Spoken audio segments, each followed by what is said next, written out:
My ambitious fellows.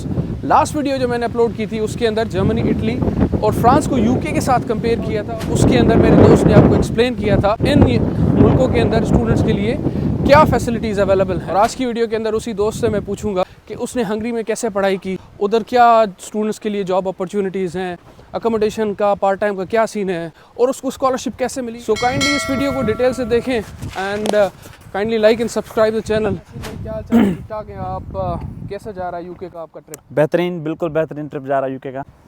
Yasin भाई, overall मुझे बताएं कि हंगरी के अंदर कैसी लाइफ है स्टूडेंट्स की, या ओवरऑल हंगरी का कल्चर कैसे है, वेलकमिंग है, स्टूडेंट्स को वेलकम करते हैं, स्टूडेंट्स को लाइक करते हैं, और ओवरऑल कैसी ज़िंदगी है, घूमने की अपॉर्चुनिटीज़ हैं, और मतलब ओवरऑल मुझे सिर्फ ज़िंदगी के बारे में बताएं।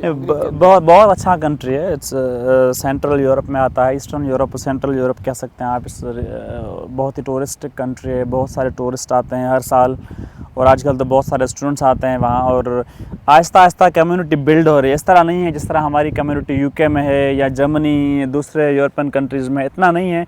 पर आई थिंक इट्स पॉजिटिव कि उन लोगों ने लेटली 5-6 साल पहले कोई एक पॉलिसी में चेंजेस किए हैं, रियलाइज़ किया है कि we need to have more people. तो ऐसे में हम लोगों को वहाँ जाना इकोनॉमिकली ठीक है, थोड़ा डाउन है, पर अपॉर्चुनिटीज़ बहुत हैं और अभी कम्युनिटी बिल्ड हो रही है। तो we can be the first ones to start to live there, और एक कम्युनिटी बन सकती है फ्यूचर में वहाँ बहुत बड़ी। यासीन भाई बताएं कि हंगरी के अंदर जो यूनिवर्सिटीज़ कौन सी हैं, सबसे जो मशहूर यूनिवर्सिटीज़ हैं जहाँ पर मोस्टली स्टूडेंट्स जाते हैं, कौन सी सबसे मशहूर यूनिवर्सिटीज़ हैं जिनमें जो स्टूडेंट्स हैं वो टारगेट करें या उनके बारे में जो है वो सर्च करें? यार हंगरी में बहुत ही अच्छी यूनिवर्सिटीज़ हैं। अगर आप बुदापेस्ट में देखें, एलते है, बुदापेस्ट मेट्रोपॉलिटन यूनिवर्सिटी है, और बीएमई जिसको कहते हैं, और अपना कॉर्निवस यूनिवर्सिटी है, वो बहुत ही पुरानी मैनेजमेंट की यूनिवर्सिटी है। मेडिकल में बड़ी अच्छी यूनिवर्सिटीज़ हैं, यूनिवर्सिटी ऑफ डेब्रेसन है, सैमुअल यूनिवर्सिटी है, पेच में एक यूनिवर्सिटी है कुछ शहरों में। तो ऑलमोस्ट हर छोटे बड़े शहर में उनके पास यूनिवर्सिटी है, सबके सब बहुत ही अच्छी यूनिवर्सिटीज़ हैं। वहाँ पे लिविंग स्टैंडर्ड बहुत हाई हैं, they are none less than anyone else. So mostly आप कह रहे हैं कि जो स्टूडेंट्स जाते हैं वो बुदापेस्ट में जाते हैं या दूसरे शहरों में भी जाते हैं? दूसरे में भी जाते हैं, बिल्कुल बिल्कुल। मैंने जो मास्टर किया वो डेब्रेसन से किया था, तो वो कोई 250 किलोमीटर्स है मेरे ख्याल में, 250-300 किलोमीटर। तो लोग जाते हैं बहुत दूर दूर तक, 300-350 किलोमीटर दूर तक। सैगेड, पेच, छोटे छोटे शहर हैं, वहाँ तक लोग जाके स्टडी करते हैं। हाँ, सो यासीन भाई यार, मुझे अभी एडमिशन का प्रोसेस जो है हंगरी का उसके बारे में बताएं, और जो एलिजिबिलिटी क्राइटेरिया है वो क्या है? अच्छा, वहाँ पे तो मास्टर्स के लिए ऑफ कोर्स आपको बैचलर्स होनी चाहिए, और वो आपके जो कोर्स वहाँ पे आप अप्लाई कर रहे हैं उससे रिलेटेड होने चाहिए। और 2 ही तरीके होते हैं वहाँ अप्लाई करने के। एक तो जो बड़ा फेमस है, जिससे मैं भी आया था, बहुत सारे लोग आते हैं, वो होती है स्टाइपेंडियम हंगेरिकम प्रोग्राम। तो अगर आप उसके थ्रू आ रहे हैं, वो वहाँ की गवर्नमेंट ऑफ़र करती है आपकी कंट्री गवर्नमेंट को। अगर आप पाकिस्तान से हैं, अगर आप इंडिया से हैं, तो यो गवर्नमेंट गेट्स 200 पहले आती थी, अब 400 आती हैं। स्पेशली पाकिस्तान के लिए 400 स्कॉलरशिप्स आती हैं हर साल, इस साल से लेके। तो वो होते हैं नॉमिनेटिंग एजेंसीज़, तो वो आपको नॉमिनेट करते हैं, HEC टेस्ट लेता है या कुछ होता है। अगर वो आप प्रोसेस नहीं कर रहे हैं, आप खुद यूनिवर्सिटी के साथ कर रहे हैं सेल्फ फाइनेंस वाला, तो आप सिंपल उनकी वेबसाइट पर जाके अप्लाई करते हैं, which is also very easy process. होता ये है कि जब स्टूडेंट्स अप्लाई करते हैं तो एलिजिबिलिटी क्राइटेरिया होता है कि आपको बैचलर्स की डिग्री चाहिए होती है, और आपको बैचलर्स के अंदर सर्टेन परसेंटेज चाहिए, सर्टेन GPA चाहिए। तो इस किस्म का जो क्राइटेरिया है वो क्या है? मुझे सिर्फ ये चीज़ें बताएं यार। वो इस तरह होना चाहिए कि उस तरह मोस्टली होता है कि आपने जो 70 प्लस आपकी परसेंटेज होनी चाहिए, या जो आपका CGPA है वो 3+ होना चाहिए। पर नॉट नेसेसरली। अगर आप अपनी एप्लीकेशन को बैकअप कर सकते हैं विद एक्सपीरियंस, और आपके अदर एक्टिविटीज़ हैं, आपने कुछ और कोर्सेज़ वगैरह किए हुए हैं, तो you can always cover that up. आप प्रूफ कर सकते हैं कि यू आर कॉम्पिटेंट स्टूडेंट। आपने उनसे बाय ईमेल उनको कोऑर्डिनेट करना है। हाँ, एक जो सबसे इम्पोर्टेंट चीज़ होती है वो ये होती है कि हमेशा अप्लाई करें एटलीस्ट जो आपसे रिलेटेड हो। ऐसा ना हो कि आपने की हुई, थोड़ा चैलेंजेस तब आते हैं अगर आपने नेचुरल साइंस में की हुई है और आप अप्लाई करते हैं मैनेजमेंट में, तो वो थोड़ा कहते हैं कि भाई why would we give you this because you never study 2 subjects. तो आपने वो थोड़ा कवर करना पड़ेगा किसी हिसाब से। इसके अलावा पार्ट टाइम की क्या अपॉर्चुनिटीज़ हैं और अकोमोडेशन का उधर क्या सीन है? इधर तो मतलब मैंने आपको पहले भी बताया है कि इधर स्टूडेंट्स के लिए जो अकोमोडेशन की अपॉर्चुनिटीज़ हैं वो स्टूडेंट अकोमोडेशंस में बहुत महंगी पड़ती हैं, तो स्टूडेंट्स क्या करते हैं शेयर्ड होम्स या शेयर्ड रूम्स में जाके रहते हैं यूके के अंदर। और पार्ट टाइम का भी इधर थोड़ा ऑफ सीन है, मैंने आपको बताया। अच्छा, पहले तो जो बात आती है पार्ट टाइम की, तो हंगरी में बहुत सारे अपॉर्चुनिटीज़ होती हैं। अगर आप बड़े शहर में, अगर आप बुडापेस्ट में रह रहे हैं तो आपको वहाँ पे ज़्यादा चांसेस हैं जॉब मिलने के। Most of the time warehouse में मिल जाते हैं, कैटरिंग वगैरह में, रेस्टोरेंट्स पे, मैकडोनल्ड्स, KFC, इन जगहों पे भी हमेशा आपको काम मिलता है। तो हाँ, ये होता है कि depends where you are living. अगर आप बुडापेस्ट में हैं तो compare to other places very easy. आजकल तो डिलीवरी का बड़ा सारा काम है, बुडापेस्ट में डिलीवरी का काम चल रहा है, लोग कर रहे हैं, स्टूडेंट्स कर रहे हैं, they are earning lot of money. और उसके साथ साथ अगर छोटे शहरों में जाएंगे तो थोड़ा वहाँ चैलेंज होता है। अगर आप डेब्रेसन में हैं तो वहाँ भी 2-3 अपॉर्चुनिटीज़ हैं, वहाँ मैकडोनल्ड्स है या वहाँ कोई कॉल सेंटर है या कोई इस तरह की चीज़ें हैं।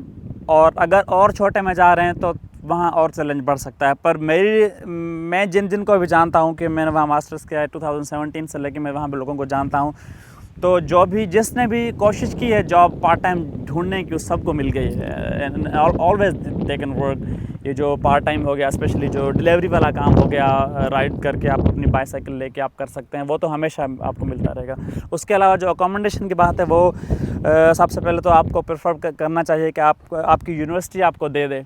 और मोस्ट ऑफ द टाइम आपकी यूनिवर्सिटी आपको डोम ऑफ़र करती है। लेट्स से यूनिवर्सिटी ऑफ डेब्रेसन है या कोई बुडापेस्ट की यूनिवर्सिटी है, उनके पास जितनी भी डोम्स हैं वो आपको प्रेफरेबली ऑफ़र करेंगे। कल महंगाई हो गई है, yes, like here in UK, वहाँ पे भी चीज़ें महंगी हो गई हैं, तो 200 यूरो तक लग जाते हैं बुडापेस्ट में। पर छोटे शहरों में जाएंगे तो आपके कम भी लग सकते हैं पैसे, पर आप उतना फिर कमा भी सकते हैं। तो इसका मकसद ये है कि स्टूडेंट्स के लिए अपॉर्चुनिटीज़ जो हैं वो उधर अवेलेबल हैं in terms of part time, और अकोमोडेशन भी उधर ठीक है। तो यासीन भाई, अब मुझे बताएं कि उधर लैंग्वेज का क्या सीन है, उधर कौन सी लैंग्वेज यूनिवर्सिटीज़ के अंदर बोली जाती है और बाहर कौन सी लैंग्वेज बोली जाती है, और साइमल्टेनियसली मुझे बताएं कि उधर जॉब अपॉर्चुनिटीज़ कैसी हैं। स्टूडेंट्स जब पास आउट हो जाते हैं तो उसके बाद फिर स्टूडेंट्स के पास कौन सी जॉब अपॉर्चुनिटीज़ होती हैं।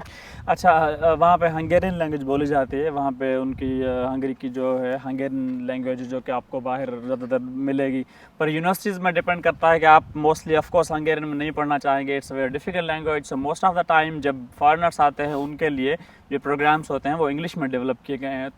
तो मीडियम ऑफ इंस्ट्रक्शन यूनिवर्सिटी में आपकी इंग्लिश ही होगी, दैट्स नॉट अ प्रॉब्लम। और उसके बाद जॉब लेने के लिए जिस तरह हर जगह पे, जर्मनी की बात करें, कहीं की बात करें, अगर आपको लैंग्वेज आएगी तो आपको अपॉर्चुनिटीज़ ज़्यादा होंगी। पर ऐसा नहीं है कि अगर आपको नहीं आ रही तो you can not find a job. कुछ जॉब्स ऐसे हैं जिसमें आपको लैंग्वेज की ज़रूरत नहीं है, आपको इंस्ट्रक्शन बताए जाएंगे, जिस तरह वेयर हाउस हो गया, इस तरह वो भी आप कर सकते हैं। पर अगर आप प्रोफेशनल लाइफ में जब आप ग्रेजुएट कर रहे हैं तो भी आपको 50-50 है कि अगर आ रही है लैंग्वेज इट्स अ बेनिफिट, नहीं आ रही है ऐसा नहीं है कि आपको जॉब नहीं मिलेगी। मैं वहाँ जॉब्स करके आया हूँ, मैंने 2-3 कंपनीज़ में वहाँ जॉब्स किए हैं, मैंने वहाँ पे और जॉब्स किए हैं, पर I never learn the language. बाद में जब मैंने ग्रेजुएट कर लिया, उसके बाद मैं एक जॉब कर रहा था, तब मैंने जाके लैंग्वेज सीखी। तब उस कंपनी ने मुझे एक टीचर हायर करके दी, मैंने 1-2 साल फिर पढ़ के सीखी। I could. कौन सी लैंग्वेज आपने सीखी? हंगेरियन। और उसके बाद फिर आपने जर्मन अलग सीखी? फिर मैंने जर्मन तो यहाँ आके सीखी ना, ऑस्ट्रिया में आके सीख रहा हूँ अभी भी, तो वो तो अलग हो गया। पर हंगरी में रह के आपने हंगेरियन सीखनी है अगर आप चाहते हैं कि पर ये नहीं है कि आपको नहीं आती तो डिस्करेज हो जाएंगे, भाई कुछ नहीं मिलेगा, नहीं। Without that you can also do that. पहले मुझे नहीं आती थी, फिर भी मैं काम करता था, जॉब कर रहा था, पर उसके बाद फिर टाइम मिलता है जब आपको, तो यू कैन डू इट। और कंपनीज जो होती हैं बड़ी, वो सपोर्ट करती हैं आपको लैंग्वेज सीखने में, क्योंकि उनका फ़ायदा होता है एज अ कंट्री, आप अगर सीख रहे हैं फॉरेनर वहाँ आके।